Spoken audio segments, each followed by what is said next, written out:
Bismillahirrahmanirrahim. Assalamualaikum warahmatullahi wabarakatuh.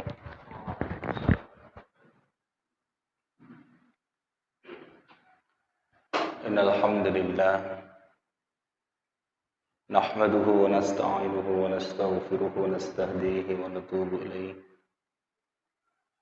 Wa na'udzu billahi min shururi anfusina wa min sayyiati a'malina.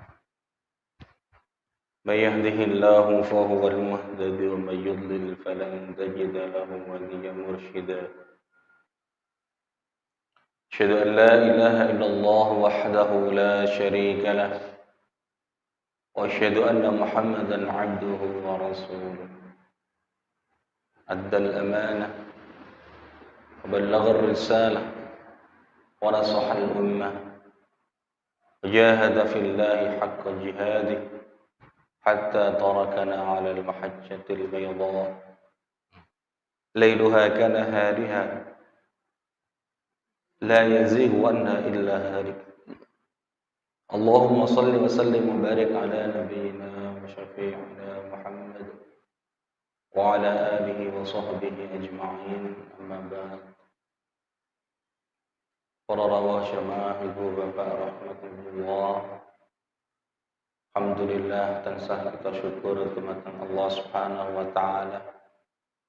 Allah tasih paring dumateng kita sami pinten-pinten nikmat, anugerah, hidayah. Mugi-mugi tansah syukur kita dumateng Allah Subhanahu wa taala. Allah tansah tambah nikmat-nikmat menika dumateng kita sami. Shalawat salam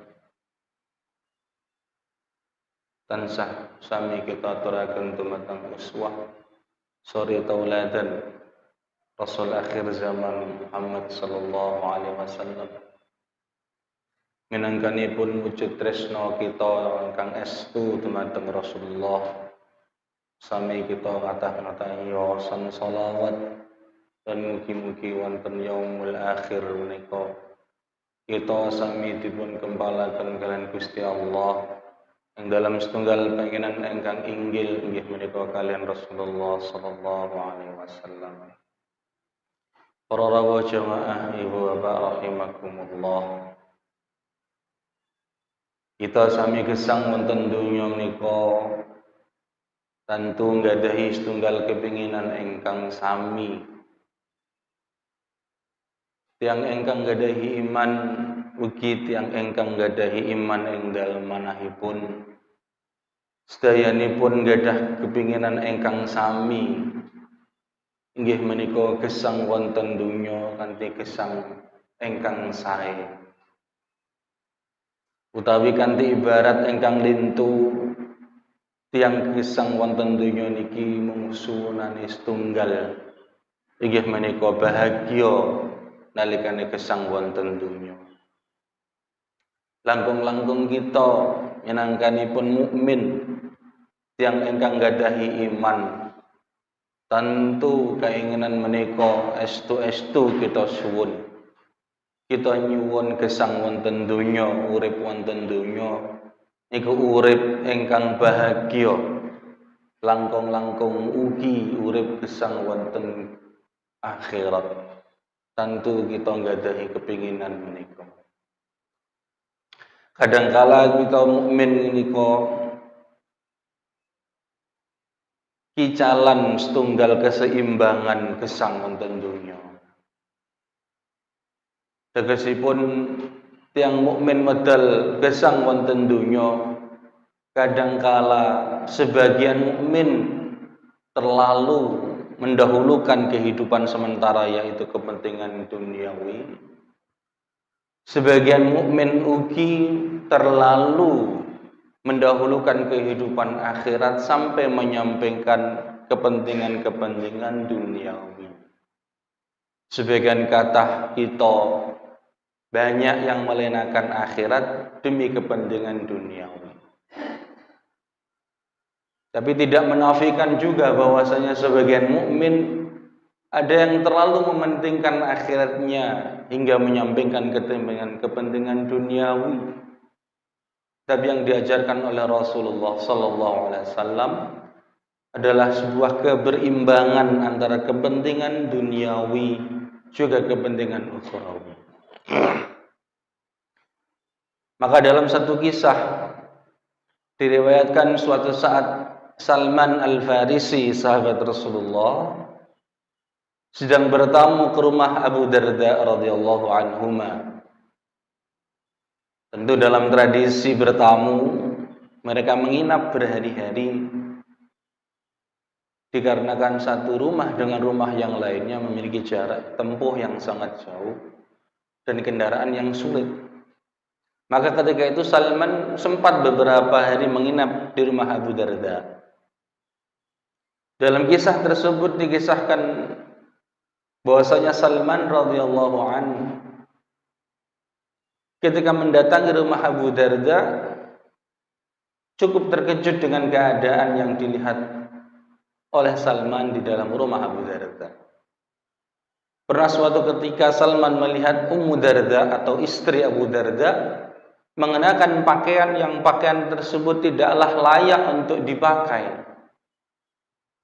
Juga ketika diajak jamuan makan, Salman Al-Farisi tidak pernah bersama makan dengan Abu Darda. Maka Salman Al-Farisi sebagai tamu memberanikan diri untuk bertanya kepada istri Abu Darda, "Wahai Ummu Darda, apa yang dilakukan Abu Darda atau suamimu kepadamu di rumah ini?" Kemudian Ummu Darda menjawab, "Wahai Salman, sesungguhnya saudaramu Abu Darda seolah-olah tidak lagi menginginkan dunia ini. Ketika diajak makan, Salman Al-Farisi hanya disuguhi makanan tanpa makan bersama Abu Darda.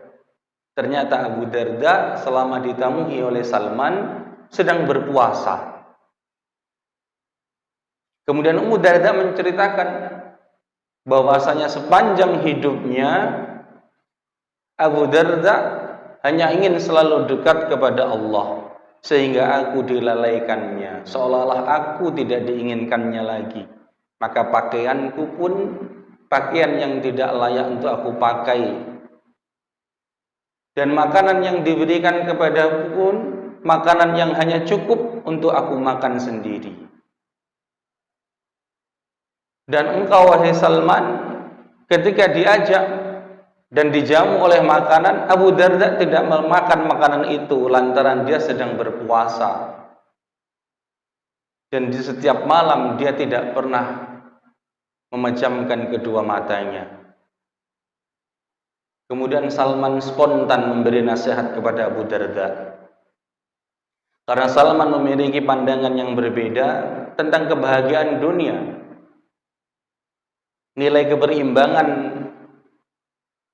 yang disarankan oleh Salman disampaikan dalam nasihatnya kepada Abu Darda, yang nantinya saran tersebut disampaikan Salman kepada Rasulullah sallallahu alaihi wasallam. Salman berkata kepada Abu Darda, "Inna li rabbika ala nafsika haqqan, wa li nafsika 'alaika haqqan, wa li zawjika 'alaika haqqan. Fa'ati kulladhi haqqin haqqah." Abu Darda, sesungguhnya Tuhanmu Allah memiliki hak atas jasadmu, dan sesungguhnya badanmu juga memiliki hak atasmu, dan istrimu pun memiliki hak atasmu. Fa'ati kulladhi haqqin haqqah. Maka berikanlah haknya masing-masing sesuai porsinya. Allah memiliki hak senantiasa kita ibadahi. Tapi jangan lupa, badan kita pun memiliki hak untuk kita istirahatkan. Karena dalam kisah tersebut Abu Darda hampir setiap malam tidak pernah memejamkan matanya. Kemudian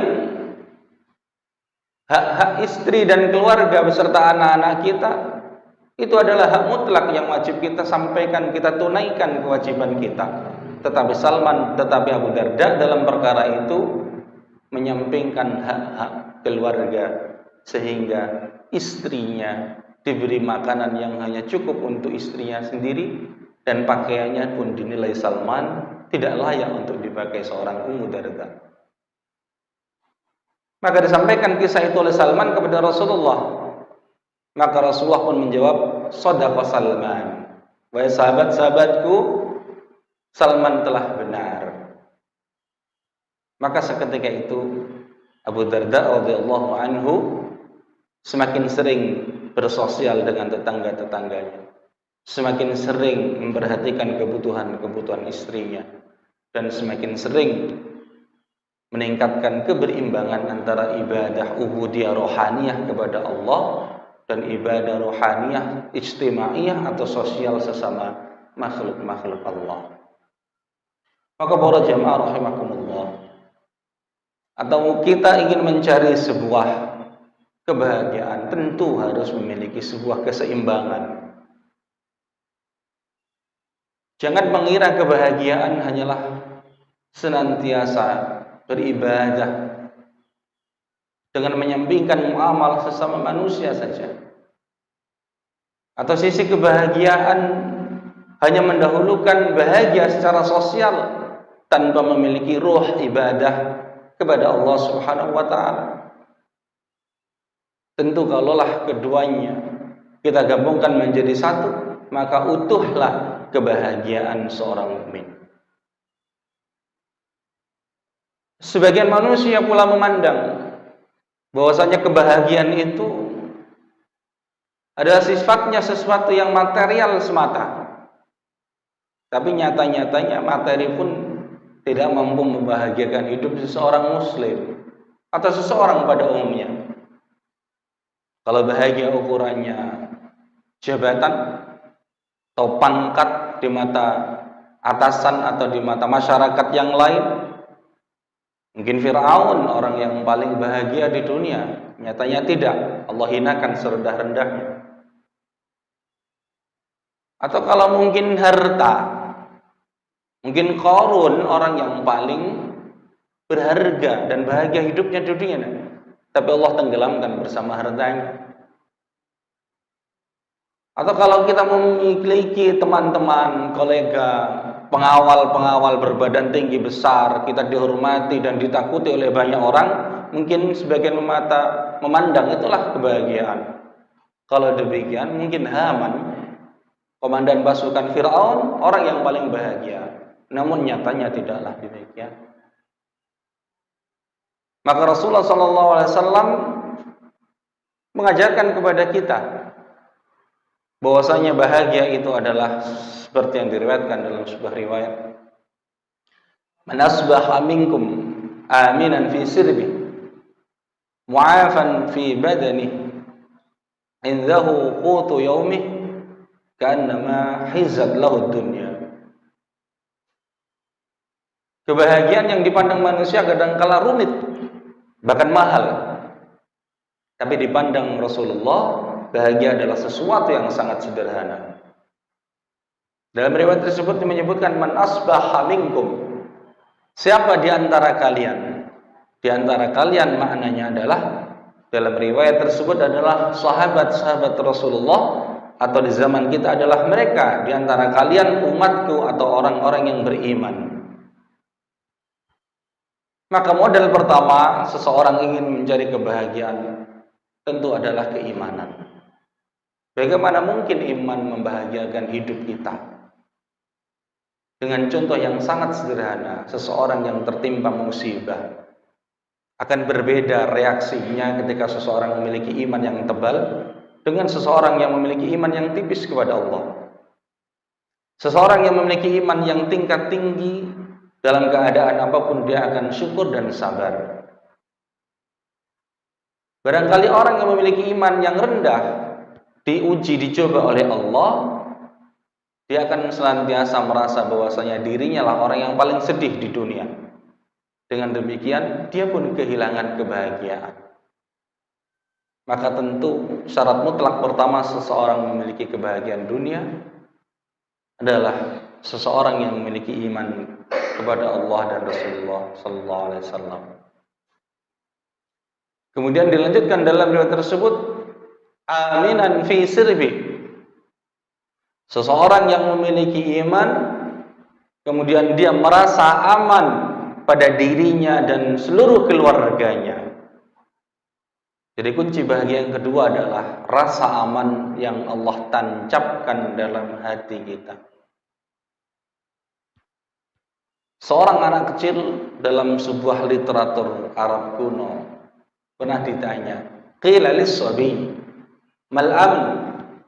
Qala hidha'u abi amama al-bab. Seorang anak kecil pernah ditanya dalam sebuah literasi Arab, rasa aman itu apa? Si anak kecil dengan jujur dan lugunya menjawab, aman itu kalau ada alas sepatu berupa sandal, alas kaki berupa sandal atau sepatu, aku lihat di depan pintu rumahku. Alas sepatu bapakku di depan pintu rumahku. Boleh jadi anak kecil tersebut sedang tidak bersama ayahnya. Boleh jadi pula anak kecil tersebut sedang tidak melihat ayahnya, tetapi hanya melihat sepatu atau sandal atau secara umum alas kaki ayahnya di depan pintu. Anak kecil tersebut merasakan sesuatu yang aman. Maka intinya rasa aman akan tercapai ketika seseorang dalam kondisi yang nyaman. Maka hati seseorang yang nyaman pasti akan datang kepadanya rasa aman. Tentu kalau yang diajarkan oleh Allah, senantiasa kita berzikir kepada Allah, hati kita nyaman, tentram, maka secara otomatis rasa aman pun akan datang kepada kita. Ala bidzikrillahi tatmainnul qulub. Dan alhamdulillah kita hidup di tempat yang jauh dari segala bentuk ancaman yang mengancam nyawa, yang mengancam harta, yang mengancam darah dan kehormatan kita, yang mengancam akal dan akidah kita. Meskipun beberapa waktu lalu Allah datangkan takdir kepada kita secara bersamaan dalam waktu kurun yang cepat, sebagian saudara-saudara kita telah Allah ambil dalam wabah yang telah berlalu. Tapi secara umum kita mendapatkan rasa aman itu seluruhnya dari Allah, maka kebahagiaan telah kita dapatkan. Kemudian yang ketiga dilanjutkan dalam riwayat tersebut, mu'afan fi badani. Setelah seseorang beriman kepada Allah, datang rasa aman kepada seseorang tersebut, mu'afan fi badani, Allah sehatkan badannya. Makna Allah sehatkan badannya, Allah jauhkan seseorang muslim tersebut dari segala sesuatu penyakit. Baik penyakit yang membahayakan, penyakit yang menular, atau penyakit yang mungkin menurut pandangan manusia belum ditemukan obatnya, atau penyakit yang sangat ringan. Seluruhnya ketika seseorang muslim Allah datangkan badan yang sehat kepadanya, maka dia telah mendapatkan kebahagiaan hidup di dunia. Tetapi sebagian muslim kadangkala berpandang dengan pandangan yang pesimis, menganggap bahwasanya ketika Allah uji dengan sakit, yang mungkin sakit itu sangat terlalu larut dan lama, dan mungkin Allah uji dengan sakit yang sangat berat, atau mungkin Allah uji dengan sakit yang menular sehingga tidak satu pun ingin merawat atau menjenguknya. Dengan pandangan pesimis, seorang muslim menilai bahwasanya kebahagiaan dunia telah Allah cabut darinya. Maka itu adalah pandangan seorang muslim yang pesimis. Sejatinya ketika Allah datangkan rasa sakit kepada seorang muslim, sejatinya Allah telah datangkan kebahagiaan lain yang Allah ganti kelak di hari kiamat, yaitu dengan digugurkan dosa-dosa seseorang tersebut ketika Allah timpakan sakit kepadanya. Bahkan Rasulullah sebutkan hatta syaukah, sampai duri yang menancap dalam badan seseorang. Kalau seseorang bersabar atas musibah tersebut, Allah runtuhkan dosa-dosanya. Barangkali pula dengan husnudzan kita kepada Allah, ibadah kita, salat kita, sedekah, amal infak kita, berbuat baik kepada orang tua kita, hormat kepada orang tua, mencintai anak-anak kecil, menyantuni anak-anak yatim, barangkali seluruhnya belum mampu menggugurkan dosa-dosa kita kelak di hadapan Allah. Maka Allah datangkan sakit tersebut. Dengan cara itulah Allah ingin menggugurkan dosa-dosa kita, sehingga kelak di hadapan Allah dengan berpasrah diri dan bersabar kepada Allah, seluruh dosa-dosa kita telah Allah hanguskan dengan sakit-sakit kita. Maka inti kebahagiaan tersebut adalah inti daripada kebahagiaan dunia. Seorang telah beriman, kemudian Allah datangkan rasa aman, kemudian Allah sehatkan badan seseorang. Kemudian dilanjutkan Rasulullah sallallahu alaihi wasallam, indahu qutu yaumih.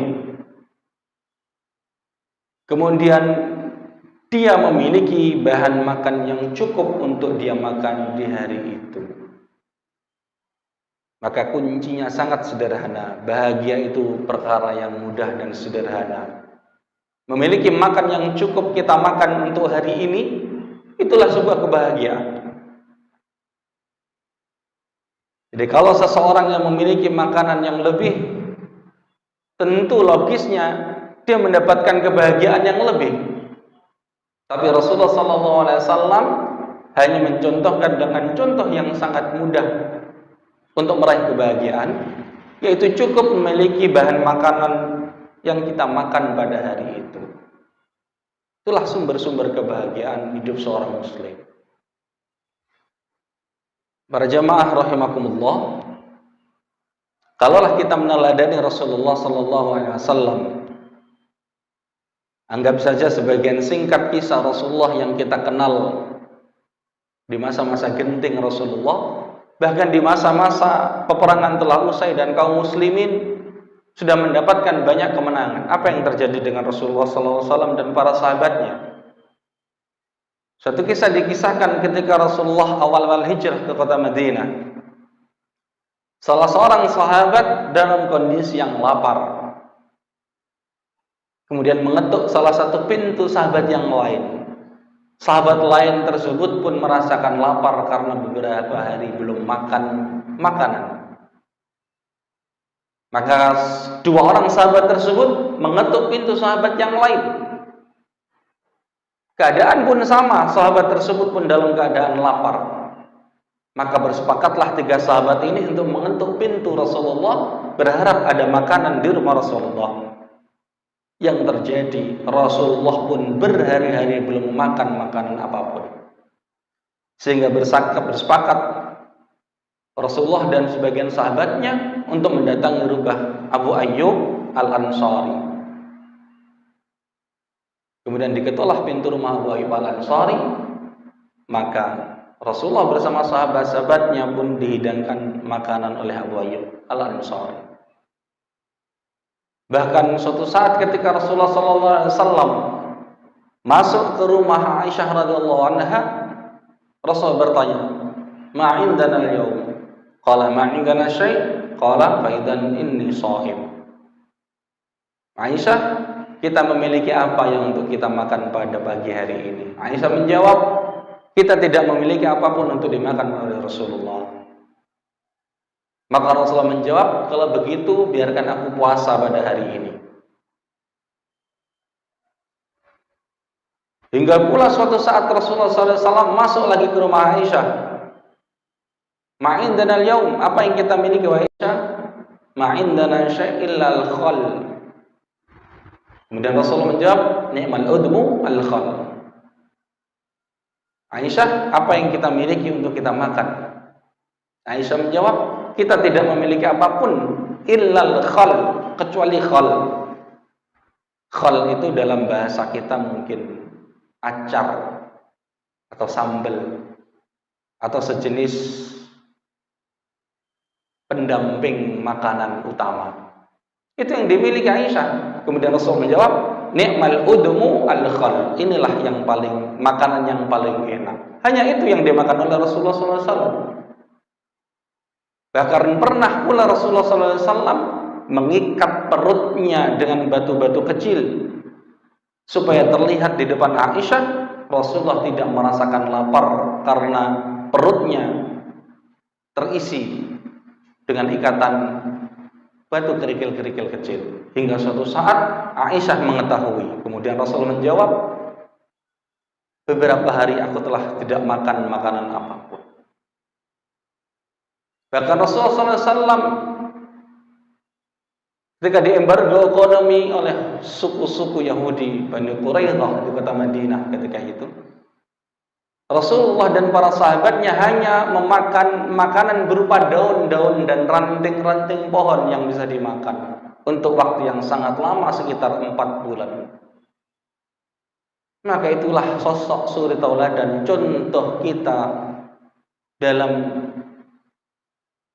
memandang arti kehidupan di dunia penuh kebahagiaan, yaitu dengan bahagia yang sangat sederhana seperti yang dialami Rasulullah SAW. Maka kalaulah kita memiliki iman pada pagi hari ini kita merasakan aman, pagi hari ini kita mendapatkan jasad yang sehat dari Allah, dan pada pagi hari ini kita memiliki makanan yang cukup untuk kita makan pada hari ini, maka yakinlah ka'annama hizat lahud dunya. Rasulullah menutup riwayatnya seolah-olah orang tersebut telah diberikan dunia seluruhnya kepadanya. Atau dengan bahasa yang lain, Allah telah berikan kebahagiaan kepada orang tersebut secara utuh. Karena dunia adalah sejatinya simbol dari kebahagiaan. Maka para jemaah rahimakumullah, pantas Rasulullah SAW dalam sebuah riwayat bahwasanya doa yang paling sering dibaca oleh Rasulullah, karena aksar doa Rasulullah SAW, Rabbana atina fid dunya hasanah wa fil akhirati hasanah wa qina adzabannar.